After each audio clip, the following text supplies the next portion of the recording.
You're with us here on the Business Today podcast. I'm Aabha Bakaya, and joining us today is Dhimaan Shah, the co-founder and co-CEO of luxury home brand Isprava, which is growing from strength to strength. It's actually completed its 10th year this year, and we're celebrating the anniversary. Congratulations, Dhimaan. Thank you very much. Phenomenal growth. I want to kick off by saying that everyone's watched how the Isprava story has gone from 0 to 1,000 crores in just 10 years. It is absolutely phenomenal. So today we're going to dive in and understand how this happened. Sure, absolutely. Very excited. Thank you for having me. So tell us, when you first began, and was this pre-COVID? Was it, did you already have the seeds of thought pre-COVID? You know, where did you first begin to think about creating this concept? So absolutely pre-COVID. Let me start with that. You know, where like you said, we're completing our 10 years. We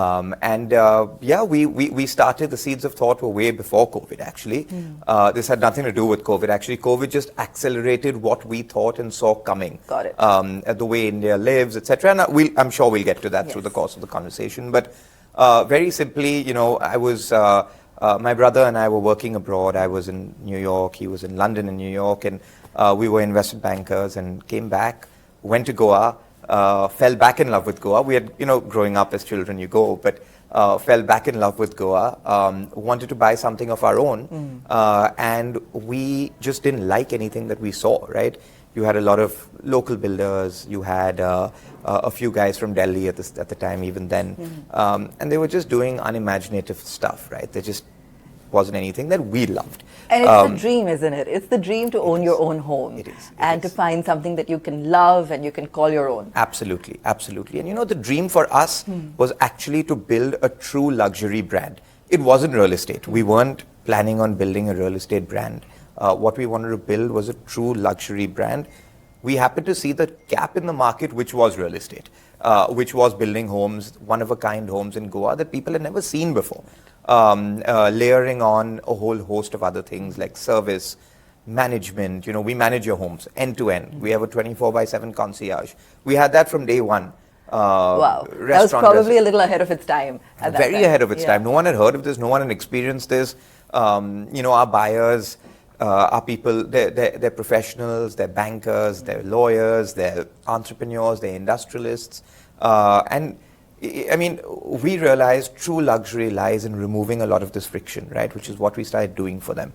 Not only building what we like to consider, and I think others consider as well, some of the most beautiful homes in the world, but layering on really, really robust services around it. From, you know, airport pickups and drops. We fully manage your home, so your housekeeping, your pool cleaning, your landscaping, and everything in between. We have a very strong in-house F&B program. All of it gets layered on top, right? And that's what people want, right? That's when you're building out a luxury product, you have to cater to all of that. Sure. And we've done that from day one. Fantastic. So, you know, did you have to put in some of your own money? Did you find early investors? What did it take? No, so in the early days, it took a lot. We actually convinced our father, and he very generously agreed, and we mortgaged his house, got a loan. And that's how we started the business, right? We bought a parcel of land. We used some of the money we had through this kind of loan to built our first home, sold it, built our second home with the money from that, sold it, built our third home, and so on and so forth. And then I want to say close to 10 homes into what we were doing is when we started actually getting external investors, right? People started believing in our story. People started seeing that what we're doing is completely different. Indian real estate hadn't seen anything like this, right? Imagine these massive homes, right? Luxury, high-end homes, fully furnished, fully managed, fully serviced, delivery of homes ahead of time. This was, just on the cusp of, and just on the cusp of RERA coming in. RERA hadn't yet come in. So, RERA has been really good for the industry. I think it's just helped in creating a lot of confidence. It weeded out all your fly-by-night kind of guys. And, your true credible players thrive in a RERA environment. When we started out, RERA wasn't real. So real estate had a bad name, actually, if you think back. Absolutely. So people were seeing what we were doing and saying, hey, wow, right? And in a place like Goa, that's where our journey started. Now we're in several other locations. But so we've been really fortunate with the partners. We've had people who've taken, a chance on us in our early days. The Godrej family, the Bermans, and several other, right? And now we have more institutional style capital. We have a couple private equity funds, but that's how it all started. And I think we just literally built, no pun intended, brick by brick, right?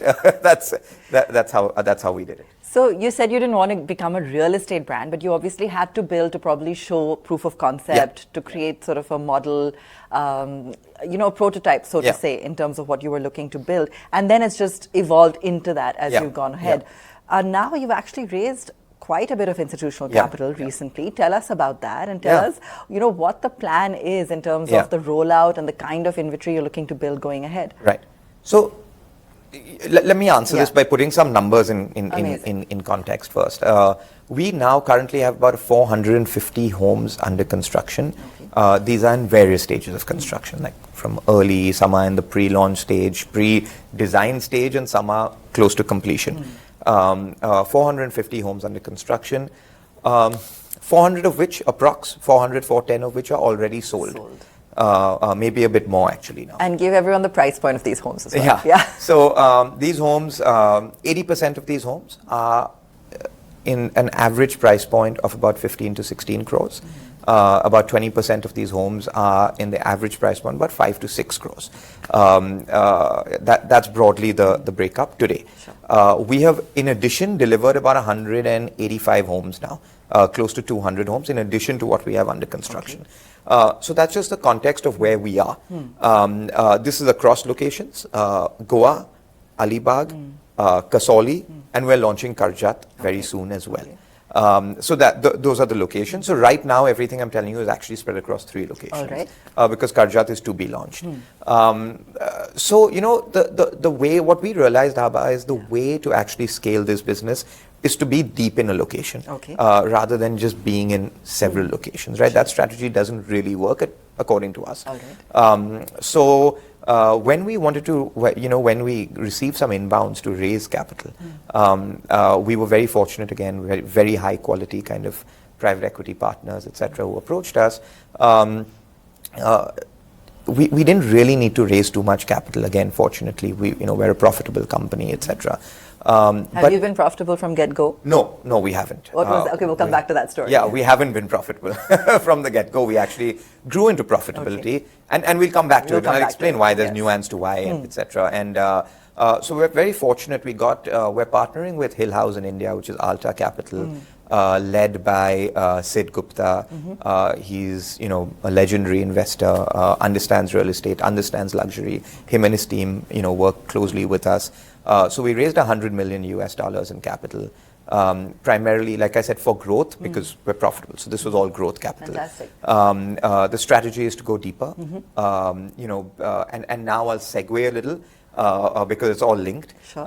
We started with brand Isprava.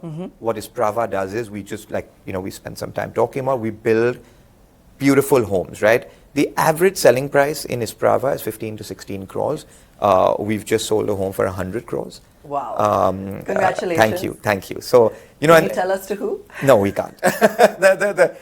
Even the 10 crore home, we can't. We really maintain really strict confidentiality. So, I wish I could. I'll respect that. I wish I could, but we can't. But your average ticket is 15 to 16 crores. Right. Everything between 10 crores to 100 crores is where Isprava operates. But if you take a weighted average, it's 15 to 16 crores. We then layered on Lohono. Lohono is a very high-end luxury management and rental brand. Got it. So what Lohono does is it manages these homes and rents them in a short-term format. Again, literally at the upper end of the band, super luxury. Like I started with, we are a luxury house. We put out brands that are only in the luxury segment. Yes. We recently then launched the chapter. Okay, before you get to the chapter, so if I wanted to, let's say, go and rent out a Lohono Stays in Goa, what would be the average pricing? It could be seasonal, but what would be the average pricing? Anywhere between 30 to 40,000 rupees a night. For a 3-bedroom to a 4-bedroom home. Right. We have 6-bedroom homes, we have 10-bedroom homes, and we don't have anything less than a 3-bedroom home. And what's the kind of inventory or the number of rooms you have when it comes to Lohonos? So, a lot. A lot, okay. Let me quantify it for you. We have, in India alone, we have over 1,000 rooms. Really? Yeah, in India alone, we have over 1,000 rooms. Wow, and so this is not just in those 3 locations? This is Lohonos is across. I mean, we're in Kashmir, we're in wow. Rajasthan, where Isprava and Chapter don't operate. Okay. And there we take over really one-of-a-kind properties. You know, people have built great assets over time. In Rajasthan, we have, you know, some properties that are part of the royal families, you know, asset pool, etc. So these are all really high-quality assets that we then kind of, you know, refurb. And you fill up the capacity? I mean, how really? You're seeing that much demand?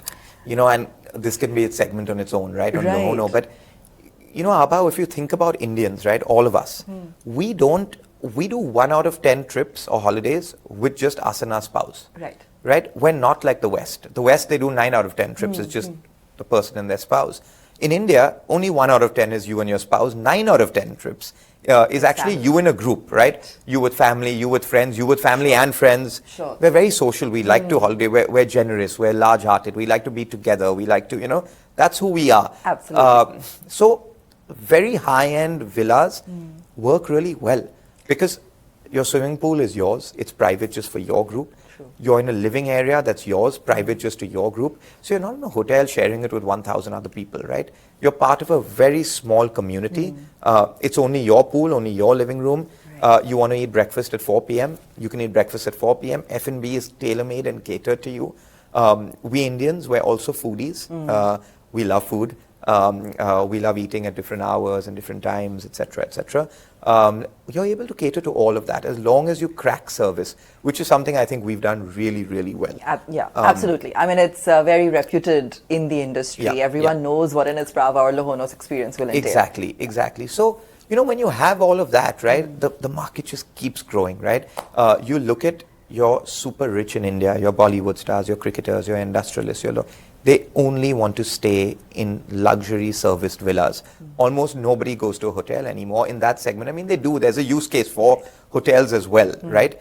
But when you want true privacy, when you want true luxury, when you want a very differentiated experience, you will do a luxury villa kind of stay. Okay. So is it just the celebs, Dhimaan, or are you also seeing, like you said, a larger segment traveling? We're seeing a massive segment. I was just using celebs as an example, but a massive segment, right?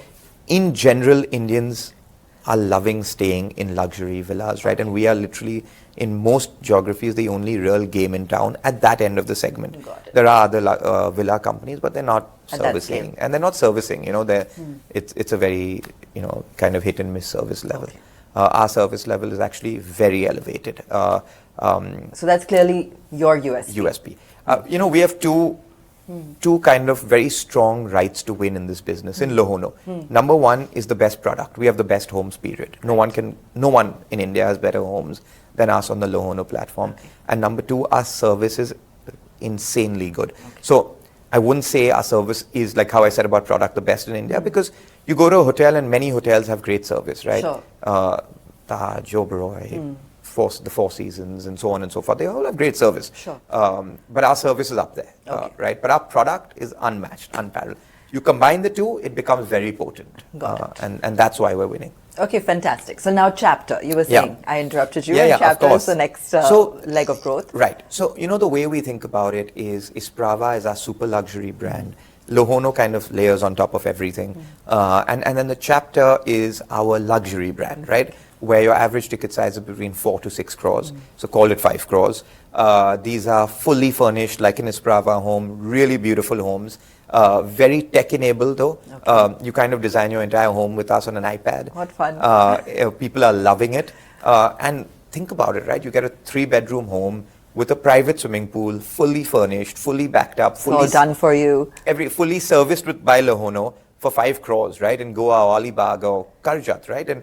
But tell me something, this trend, and I think that's why we touched upon COVID earlier, because clearly the second home or the holiday home trend came about during that time or accelerated during that time. Do you think today people, clearly the demand is still there, so I won't ask that question. But are people also looking for this, within their city of residence? Because we're seeing luxury booming across metros. Yeah. Are you going to continue to focus on the second home market, or are you also looking at new segments? No, great question. I think, so let me actually just kind of tweak what you said, right? We actually don't view ourselves as a second home or holiday home kind of player at all. And I'll tell you why. Again, I'll just give you some data points. 30 to 35% of people who buy from us are using these homes as primary residences. I define a primary residence as someone who's spending 9 to 12 months in a year. Now, you look at places like Alibaug, you look at even places like Goa, right? These are becoming real. They're not holiday destinations anymore, right? People are moving. 90% of our homeowners are not investors, right? 95% actually are not. These are end users. Number one. Number two is, again, I'll link back to, how we are with family, etc. One person might buy the home, but between 8 to 9 months in a year, you have someone from the family living in the home. So that's point one. Point two is another 30% of our homeowners use these as semi-primary homes. What we define as semi-primary home is someone who uses their home 4 to 6 months in a year. So the majority of our homeowners are primary and semi-primary homeowners. Now, the amazing thing about that is, I say this over and over again, but our cities are becoming unlivable, right? For 6 months in the year, you can't breathe the air in Delhi. Traffic in Bombay, roads are dug up every single day. There's something or the other going on where a big city growing fast, you have to build infra on the fly, right? It's I get it. It's not easy to build the kind of infra we are building, but that also makes the cities a little unlivable. Bangalore has a traffic problem and so on, right? I think so. The cities are becoming more and more unlivable, which means really wealthy Indians are saying, "Hey, look, of course, my primary residence is my city, but I'm going to also have a home in Alibaug or Goa or the hills where my family will go, I will go." You combine that with the fact that you look at our central government and you look at state governments, the kind of jobs they have done when it comes to infra is unbelievable. It's been unprecedented over the last 10 to 15 years, the kind of growth we've seen in infra, right? I use Goa as an example. You have 2 international airports. It's a small state, right? A small state like that has 2 international airports. These are world-class airports, both of them. You look at Alibaug, right? The kind of connectivity that you're getting by road, by water, by it's unbelievable. It's unprecedented. No one has seen something like this. Suddenly, all these. Look at Karjat. Karjat's now, sitting here in Bombay, right? We'll be in South Bombay. We'll be in Karjat in 60 minutes. Wow. 10 years ago, it would take you 60 minutes to reach Bandra, right? Pre-Sea-Link, it would take you 90 minutes to reach Bandra. So the infra and the work that our government has been doing over the last 10 to 15 years has also made a lot of these locations not holiday destinations, but also semi-primary and primary home destinations.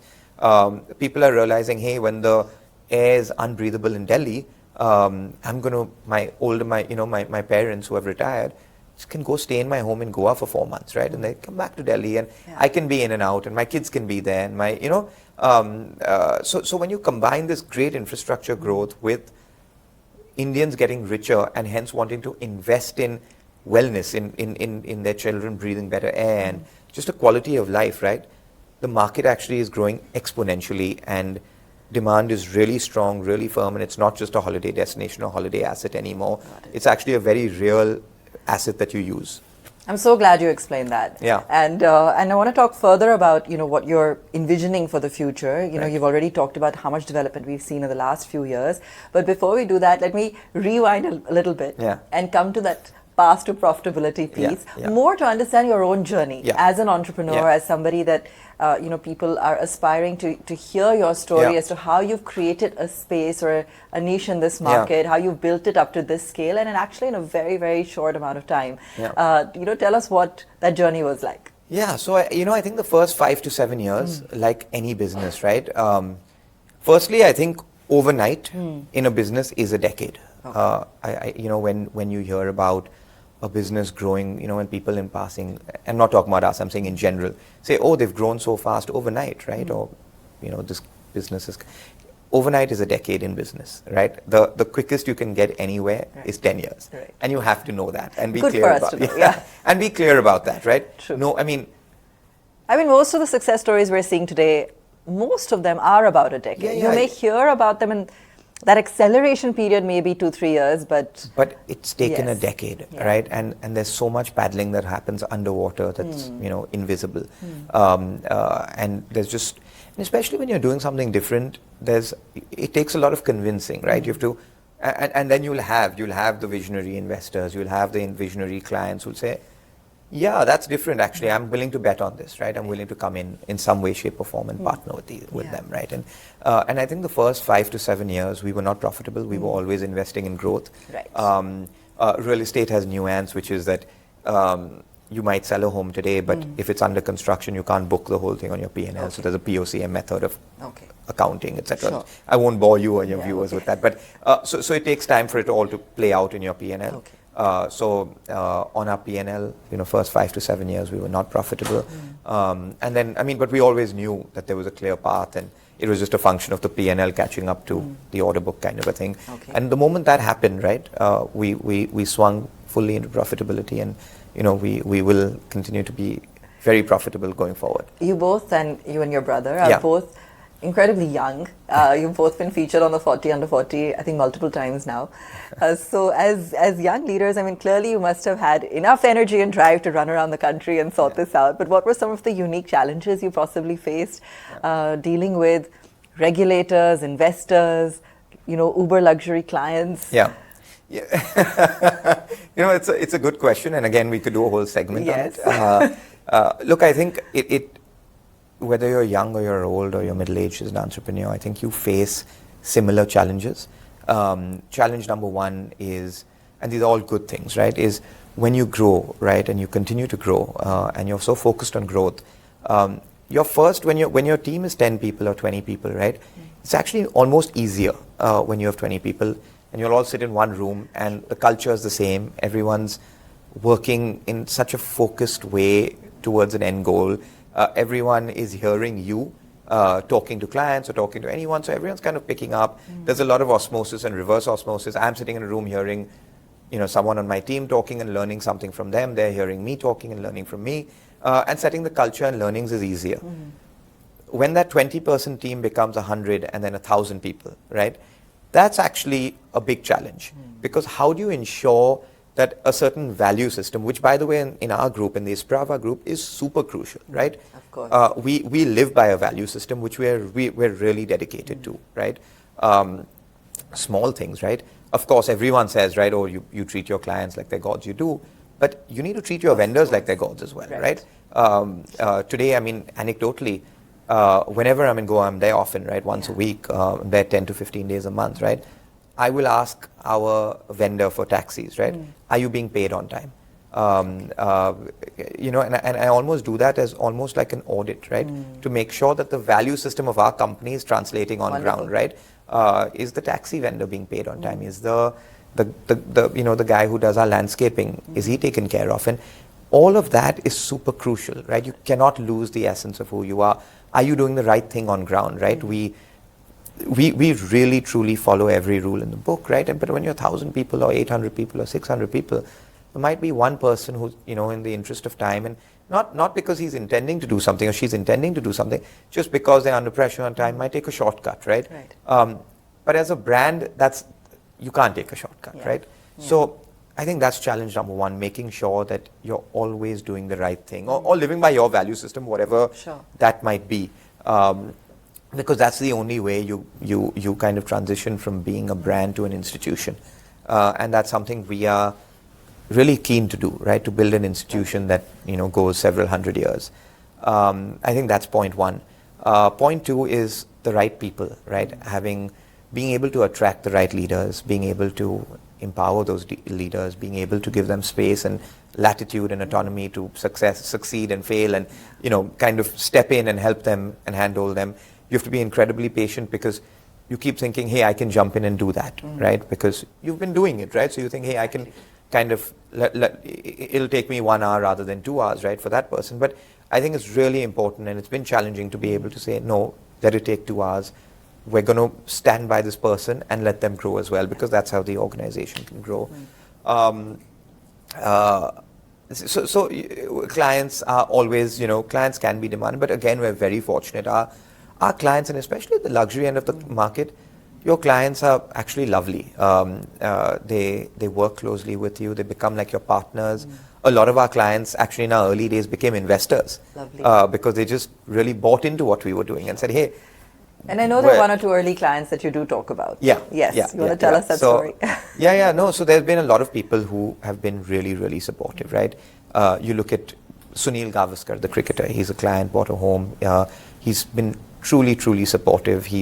And then incidentally, I'm now married to his niece, so it's family now and all of that. But story for another day. Yeah, that's for another day. But And I know, Dhimaan, you just had your second baby. Yes. So congratulations. Thank you Wishing so you much. both, all the best. Thank you. So wonderful to see your family grow. No, thank you so much. Thank you. So someone like him, then Chris Gopalakrishnan was an early buyer. He bought one of our early homes, right? And again, just so supportive. We were kids, right, when we were in our late 20s, starting our business, and to have clients who were not just clients, but kind of even taught us a lot about our own business, right? Because they just had the experience, and there are countless, right? Rohan Lamba and Chris Gopalakrishnan and people like Deepak Goyal. I mean, I could keep naming them. They're all entrepreneurs and professionals, and they've all been such great supporters, and we've learned so much from them. And that's the big advantage of our business. Actually, we are really privileged to meet and work with such great people who you not just become your clients and friends, but you learn a lot from them, right? You just sit down over dinner, and I mean, I find myself picking their brains consistently and constantly, right? Like, no, but how did you do that in your business? Or, the person might not be an entrepreneur, might be a professional. So, hey, how do I think about this? Or how would you think about it? And there's a lot of learning. So we're really, really fortunate. You've always spoken about building a legacy. Yeah. And we've seen this boom in luxury real estate in India, especially in the last few years. And every day now we're hearing of new projects coming up, of course. Yeah. And as usual, the market will always wonder when there's a boom like this, is it a trend? Is it going to, bust? Is it, as you said, back in the day, real estate didn't have a great reputation. So how would you answer this or approach this question? Is luxury real estate here to stay? Yeah. Is it something that's going to be around for the long term? Yeah. So I'll give you a short answer and a long answer. Okay. The short answer is yes, absolutely, it is here to stay. The long answer is, look, firstly, I think luxury, the word luxury and the term luxury is perhaps one of the most misused terms of this decade, right?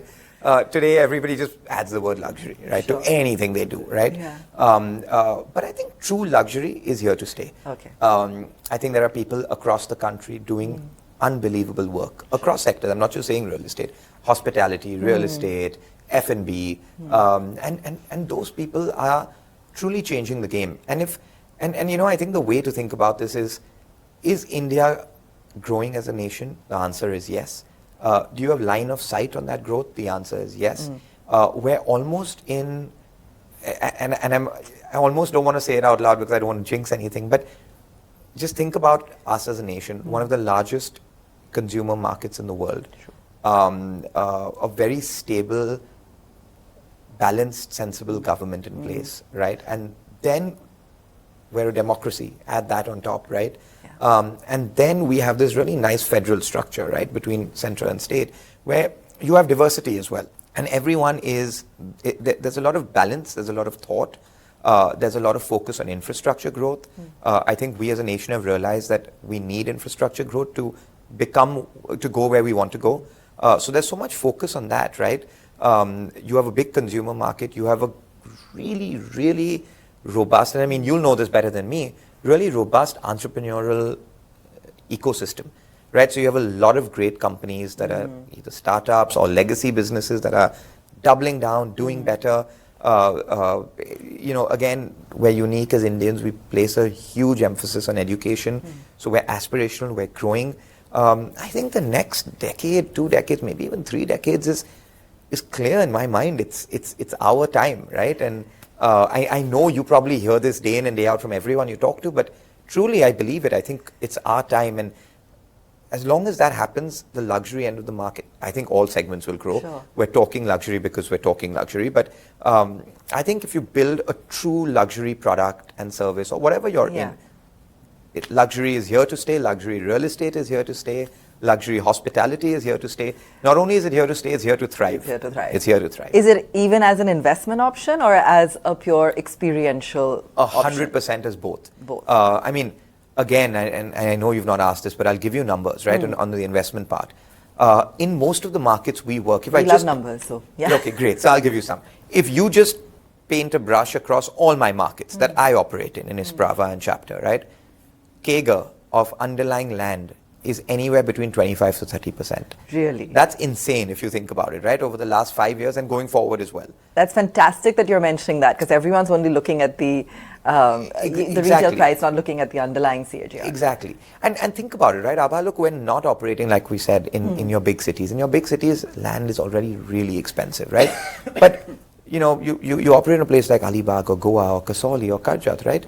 These are all where, you know, Bombay and we're sitting in Bombay, so let's use Bombay as an example, right?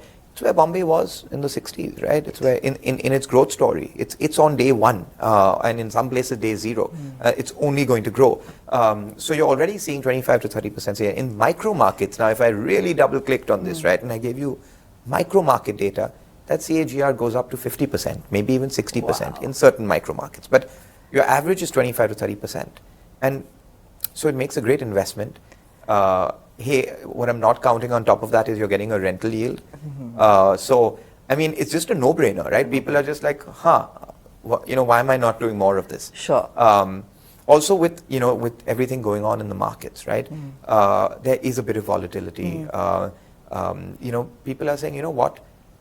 And gold has now just run up so much, right? People are saying, look, what's the safe asset, but yet, something I can enjoy, use, and perhaps not as on fire as gold, and that's luxury real estate, right? Like it's a very safe investment with the right brand, and that's kind of why I'm so bullish on it. So since we're talking numbers, as a company as well, what are the kind of margins you operate with? So look, again, we do a cost plus. We don't You said I didn't ask you numbers, so then I said, okay, now let me start asking numbers. I'll tell you what we do and what we don't do. Sure. We operate our business on a cost plus margin basis, right? So what we don't do, right, and this is really important, is we don't speculate. So let's say we bought a parcel of land 2 years ago, and for some reason we launch it 2 years later. We're not marking to market what we perceive to be the price of land today. We take the cost of our land 2 years ago. Obviously, you have a holding cost and a financing cost, etc. We add that on top, put a fair margin on top of that, and a reasonable and fair margin, and that's how we go to market when we. So we're very transparent, we're very fair, we're very and that's worked for us, right? Not speculating on values, not suddenly saying, hey, no, I might have bought it for 10, but now it's 100. It's not how you have to do things transparently, do it the right way, and that's how we do it. Okay. In terms of future plans, and you've talked about going deeper when it comes to Isprava. For Lohonos, you're already global. Are there plans to further go into new cities, or how are the expansion plans looking for Lohonos, for instance, when you're talking globally? Yeah, no, absolutely. So I know you asked me globally, but let me just quickly us a address. Big picture as well. Let me give you the domestically. Again, we're very bullish. India is such an amazing country, right? Diversity-wise, and we have so many places. Even when through the Lohono business, I realized I haven't seen and I haven't heard of, right? True. And you're just blown away consistently. So and then of course your market is here, your demand side is here, right? So we will be growing quite rapidly within India. We'll go deeper in markets that we exist. We might add on a few more markets, but again, the focus will be to go deeper. Globally, we are already across Southeast Asia. We've just launched Italy, Lake Garda. So we will look at growing globally and expanding globally. These are we do it in a sensible way, which is we do it in a very light way, where we partner. We do a really deep vetting process with a partner, and then we go deep and allow them to run the day-to-day, while we layer on all the Indian service. All right.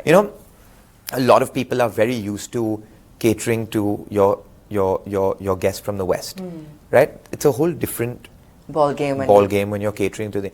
I'll give you a small anecdotal example. In Thailand, if you ask them, hey, is this pad Thai vegetarian? They'll say yes, but because they won't realize that fish oil is actually not acceptable to an Indian vegetarian, right? To them, if they're vegetarian, you're having fish oil in a pad Thai, it's okay. No, and these are very big things for Indians. Exactly, right? They don't know how to make a masala chai, no matter where in the world we want a masala chai, right? So, we layer on this very luxury Indian service on top of it to make sure our guests are always comfortable in this thing. But the day-to-day, like the housekeeping, all of that, we leave to very highly qualified and vetted partners.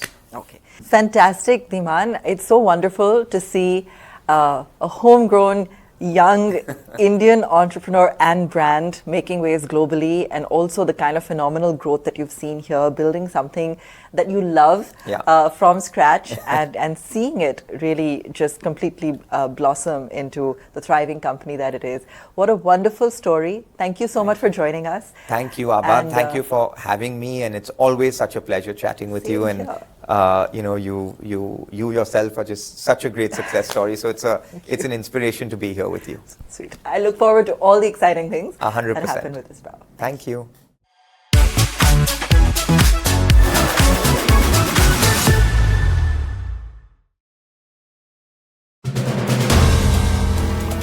If you like the video, do like, comment, share and subscribe.